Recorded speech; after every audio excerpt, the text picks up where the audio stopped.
김정은의 몸값이 상승하고 있는 걸까요? 중국과 러시아가 동시에 러브콜을 보내고 있습니다. 하지만 한때 절친이었던 이란과 쿠바가 미국과 손을 잡으면서 미국의 마지막 적대국으로 남은 북한의 수장인 김정은의 고민이 깊어지는 모양새인데요. 통일연구원 조한범 박사, 서울대 통일평화연구원 서보혁 연구교수와 함께 자세한 이야기 나눠보겠습니다. 네, 안녕하십니까? 네. 최근 들어서 중국과 러시아가 모두 2차 대전 승전 기념 행사에 김정은을 초청을 하면서 일각에서는 김정은의 몸값이 높아지는 거 아니냐 이런 지적도 나오는데요. 동의를 하십니까? 글쎄요. 지금 북한은 3차 핵실험 이후에 국제사회로부터 파상적인 경제 제재 그리고 군사적인 봉쇄까지 당하고 있습니다. 그런 상황에서 북한으로서는 김정은 체제가 대내적으로는 다소 안정화되고 경제 사정이 극히 부분적으로 나아지고 있다고 하지만은 국제사회의 고립을 타개하기 위해서 전통적인 우방 국가였던 러시아, 중국과의 관계 회복이 절실합니다.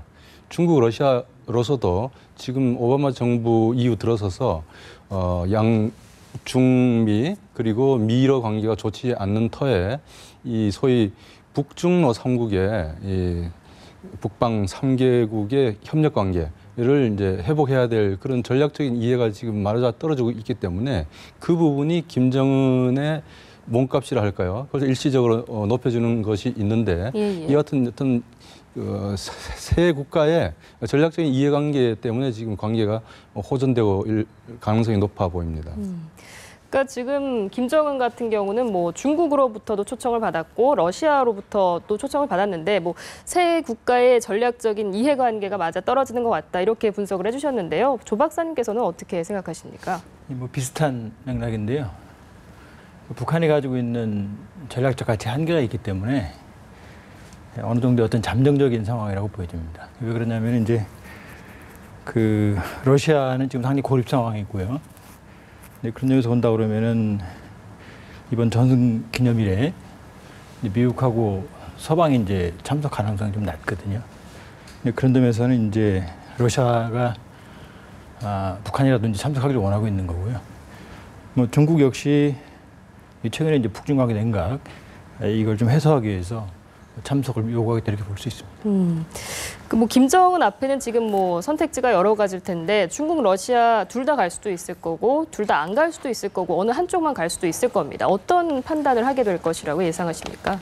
네, 지금 러시아 외교부에서는 김정은 제1위원장의 방러를 초청했다는 것을 공식적으로 확인했고요. 북한에서도 긍정적인 검토를 하고 있다고 지금 알려져 있습니다. 중국 같은 경우에는 전승절 기념일 행사에 중국 당국이 북한에 정식 초청을 한 것은 확인됐는데 북한의 반응은 아직 확인되고 있지 않습니다. 그런데 제가 처음 말씀드린 것처럼 이 북중러 3개국이 국제적인 환경 속에서 특히 미국을 위시한 서방으로부터의 어떤 압력이나 제재를 돌파하기 위해서 서로의 어떤 이해관계가 있기 때문에 이 기회에 말씀하신 것처럼 북중 관계를 회복한다라거나 양자 관계의 의미까지 곁들여져서 아마도 김정은 또는 김정은을 대신하는 김영남 최고인민회의 상임위원장이나 어떤 형식으로든지 간에 북한은 러시아, 중국의 정승기념일 행사에 참석할 가능성이 높아 보입니다. 그런데 이제 그 방식이 꼭 김정은이 직접 가는 게 아닐 수도 있다고 보시는 거죠? 그럴 수도 있겠죠. 네. 조 박사님께서는 어떻게 예상하십니까? 네, 이제 저는 참석이 좀 어려울 것 같다는 입장이고요. 이제 왜 그러냐면은 이제 우리가 김정은의 어떤 대외 행보를 이제 국제정치적으로도 볼 수 있지만 이제 대내적인 차원에서 봐야 되거든요. 그렇게 본다 그러면은 아직 평양을 비울 정도로 권력 기반이 강화되지는 않은 것 같다는 판단이고요. 네네. 왜 그러냐면은 지금 이제 최근까지도 북한 엘리트의 이제 강등과 복권이라고 하는 일이 반복이 되고 있거든요. 거기다 지금 김기남 같은 경우도 지금 뭐 여러 가지 면에서 최태복이나 그런 원로들도 지금 그 위상을 좀 확인하기 어려운 상황입니다. 이렇게 본다 그러면 지금 상황에서 장기간 평양을 비우는 게 과연 가능할까라는 그런 문제가 있고요.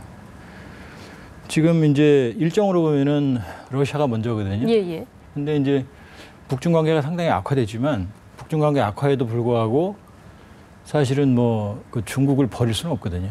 그러니까 오로지 지금 사실상 이제 북한의 현실적인 후연이라고 하면 중국인데, 근데 중국을 제쳐두고 그 러시아를 먼저 방문한다는 게 현실적으로 쉽지는 않을 것 같다라는 거고요. 또 이제 왜 그러냐면은 만일에 이제 그 잘 아시겠지만은 그 북한으로 가는 유일한 생명줄이 중국입니다. 예를 들면 중국에서 북한으로 가는 원유 파이프만 뭐 한 달만 잠가도 사실상 뭐 거의 그 북한 돌아가지 않거든요. 그리고 본다 그러면 중국을 외면하기는 어려울 것 같다라는 거고요. 그다음에 이제 북러 관계가 최근에 개선이 되고 있지만 이제 러시아는 한반도에 대한 현실적인 전략적인 개입 수단에 그 제한이 있어요. 그렇기 때문에 현실적으로 그런 파격적인 행보를 통해서 북한이 러시아에서 얻을 수 있는 게 많지 않다 이렇게 볼 수 있습니다. 그러니까 러시아보다는 중국이 더 중요하다 아직은 예. 그렇게 분석을 해주셨는데 지금 북한과 중국과의 관계가 어떤지 좀 살펴보도록 하겠습니다. 최근에 이제 중국 대사가 새롭게 북한에 부임을 했는데 구동존이라는 표현을 썼습니다. 그러니까 차이점을 인정하면서 같은 것을 추구한다는 건데 이 표현은 사실 과거에 뭐 체제가 다른 서방 국가들에게 주로 썼던 표현이거든요. 이번에 북한에 쓴 건 좀 이례적이라고 하던데요. 어떤 심정이 담긴 걸까요?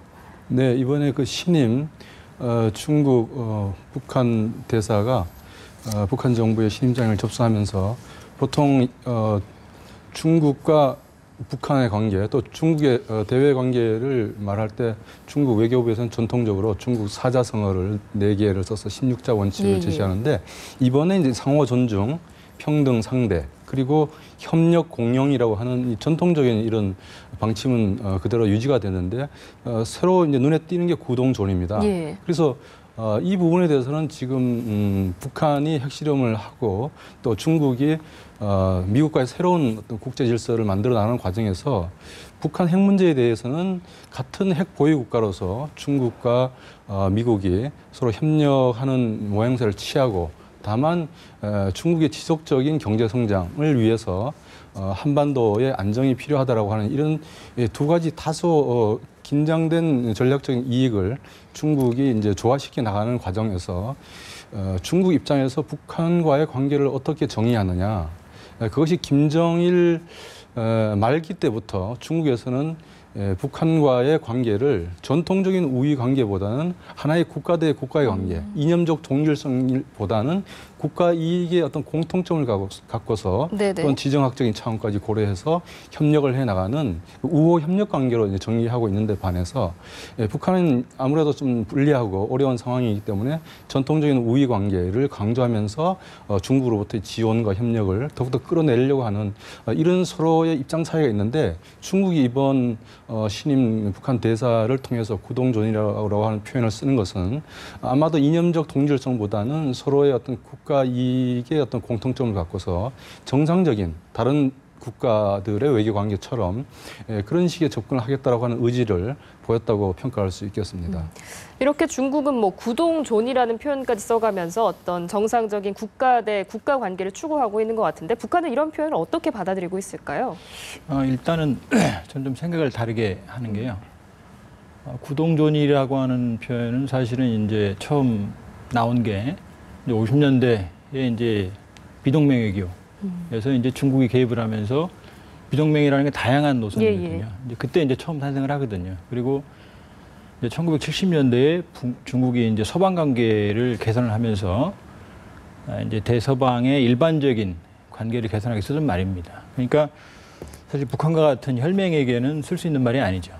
그렇기 때문에 제가 보기에는 이게 어떤 보통 국가를 추구한다고 보기는 좀 어렵다. 왜 그러냐면은 지금 아시겠지만은 미국이 아시아로의 회귀 정책을 가속화하는 상황에서 사실 아시아에서 중국의 동맹이 될 나라는 아무도 없습니다. 뭐 대만은 뭐 적대 관계고요. 뭐 베트남도 그렇고 인도도 그렇고. 그러면 결국 미중 대립 관계에서 중국과 미국의 버퍼존, 쉽게 말하면은 완충지대를 해줄 수 있는 나라는 북한밖에 없거든요. 그렇게 본다 그러면은 북한의 전략적 가치는 여전히 중요하다. 그런데 이제 사실은 김정은 정권이 들어서면서 3차 핵실험과 무력 시위로 인해서 이걸 빌미로 미국이 아시아의 군사력을 전진 배치시켰거든요. 그러면서 중국에게는 상당히 감당하기 어려운 이 정치 외교 안보적으로 고비용 구조가 형성이 됐습니다. 그렇기 때문에 그러니까 북중 관계를 일반화시킨다라는 것보다는 예. 이제 북한의 전략적 가치는 커졌지만 그렇지만 비용이 많이 드는 북한이 아니라 중국의 국익에 충실한 북한을 원하고 있는 거고요. 그렇게 본다 그러면 지금 상황은 중국이 북한을 길들이는, 그러니까 김정은 정권을 길들이는 과정이라고 보여지는 거고요. 김정은 정권은 여기에 맞서서 나름대로 이제 자기 입지를 확보하려는 그런 어떤 일종의 잠정적인 힘겨루기의 상황이라고 보여집니다. 그렇기 때문에 구동존이가 양국 관계를 일반화시킨다라고 판단하기 좀 아직 이르다. 그렇게 본다 그러면 양국 간에 뭐 결국은 다시 뭐 옛날 관계처럼 어느 정도 회복할 거라고 보는데요. 그렇기 때문에 지금 상황은 좀 잠정적이다. 그러니까 지금 나오는 뭐 그 북한 평양의 어떤 그 중국 대사에 대한 어떤 그 북한 언론의 냉랭한 보도라든지 여기에 대한 어떤 구동존이 표현이라든지 하는 것들은 그 본질은 좀 다른 맥락에서 볼 수 있다 이렇게 볼 수 있습니다. 그러니까 정상적인 국가 관계를 만들어 나가기보다는 아직은 좀 둘 사이에 기싸움이 벌어지는 것 같다 이렇게 보고 계시고요.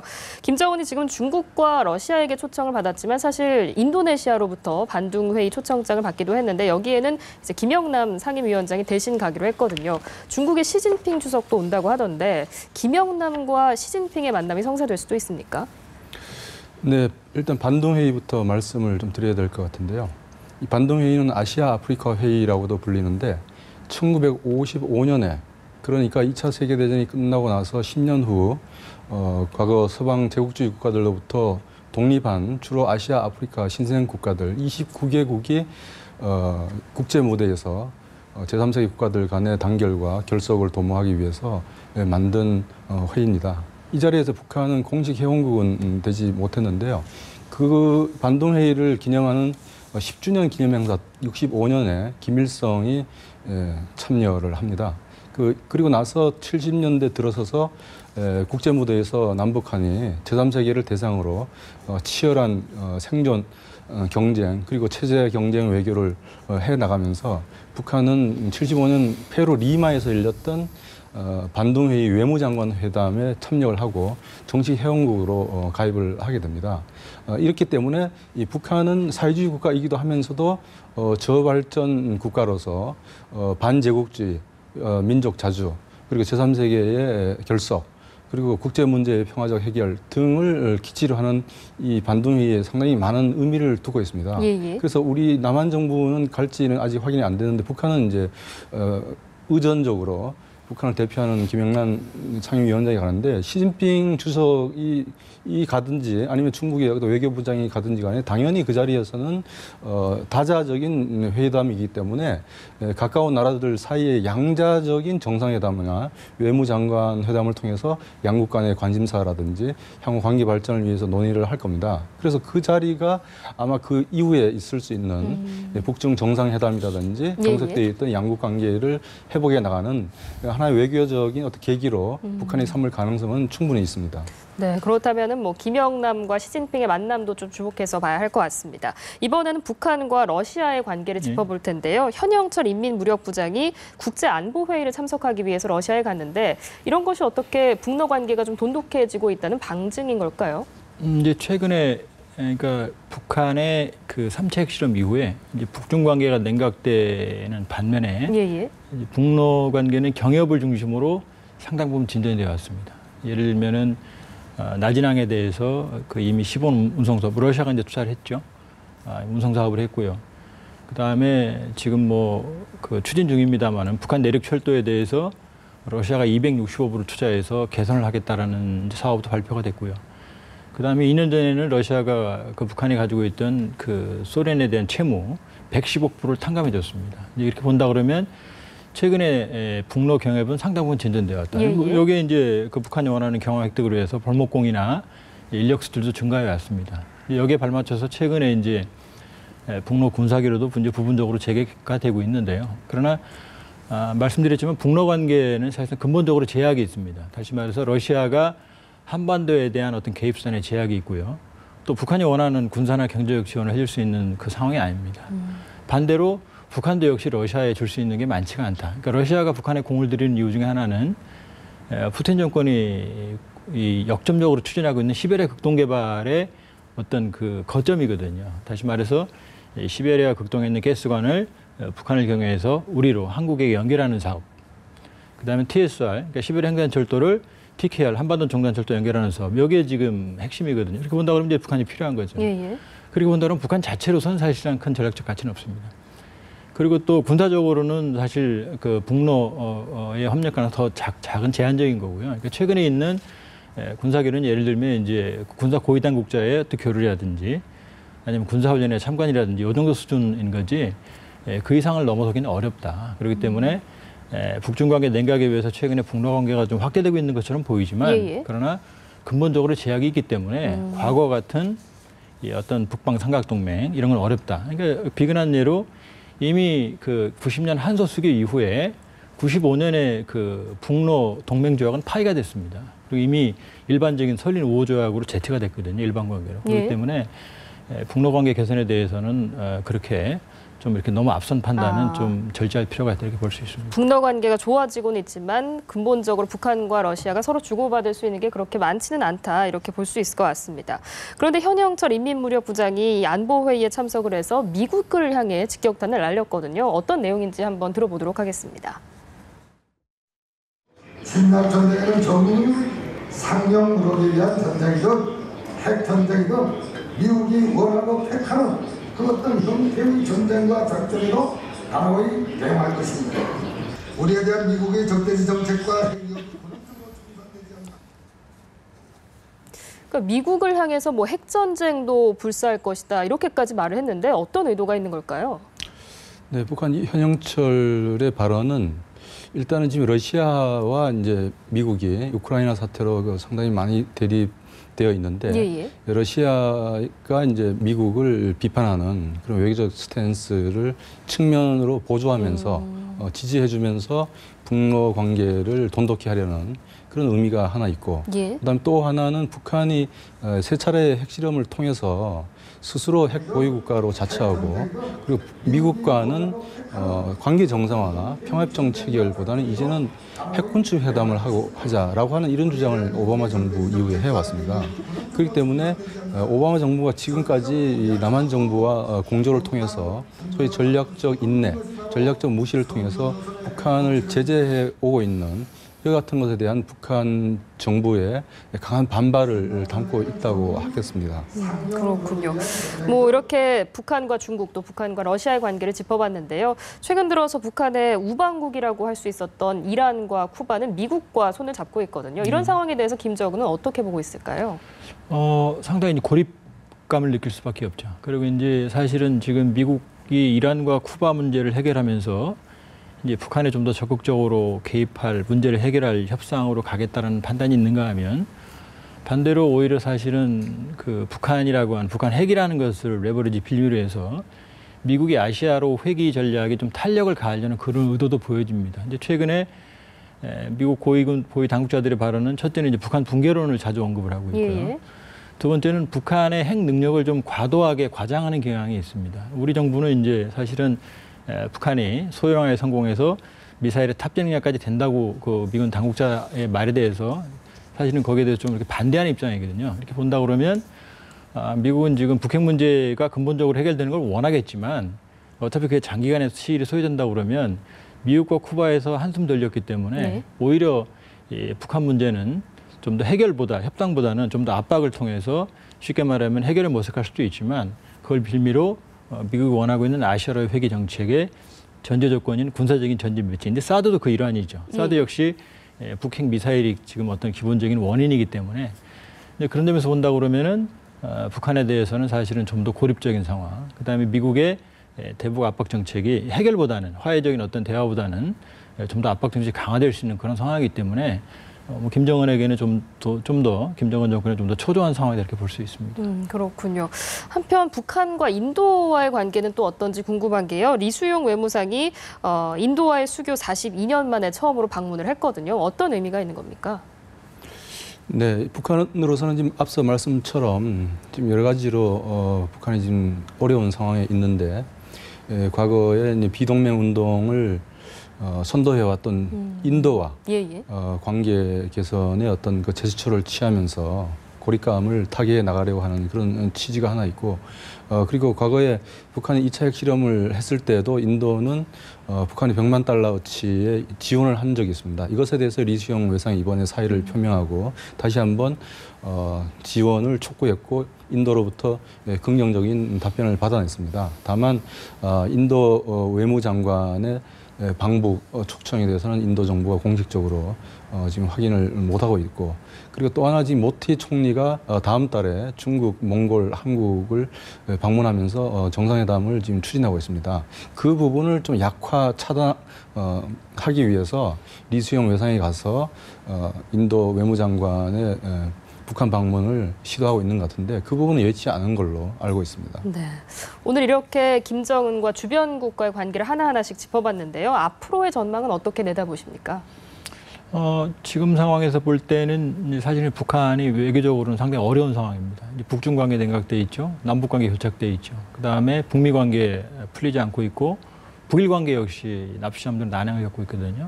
러시아 역시 제한적이기 때문에 상당 부분 그 어려운 상황이 있다. 그렇게 본다 그러면 제가 보기에는 출구 모색이 필요하고, 그렇게 본다 그러면 아마 북중 관계 개선에 어느 정도 노력을 기울일 것 같고요. 그다음에 남북 관계 개선이라는 게 역시 중요하기 때문에 이 두 부분에 북한이 좀 더 현실적인, 좀 더 유화적인 어떤 그런 입장으로 전환하지 않을까 이렇게 판단하고 있습니다. 중국과의 관계 또 남한과의 관계에 신경을 쓸 것이다. 서 박사님께서는 어떻게 보시나요? 네, 냉전 해체 직후에 북한이 처했던 이 전반적인 체제 위기와 거의 비슷한, 거의 준하는 상황입니다. 그렇기 때문에 전통적인 우방 관계였던 러시아, 중국과의 관계를 회복해 나가면서 그것을 발판으로 해서 남한이나 미국, 일본과의 관계 개선을 추구하려고 할 것입니다. 네, 알겠습니다. 오늘 말씀 여기까지 듣겠습니다. 지금까지 서울대 통일평화연구원 서보혁 연구교수, 통일연구원 조한범 박사였습니다. 고맙습니다.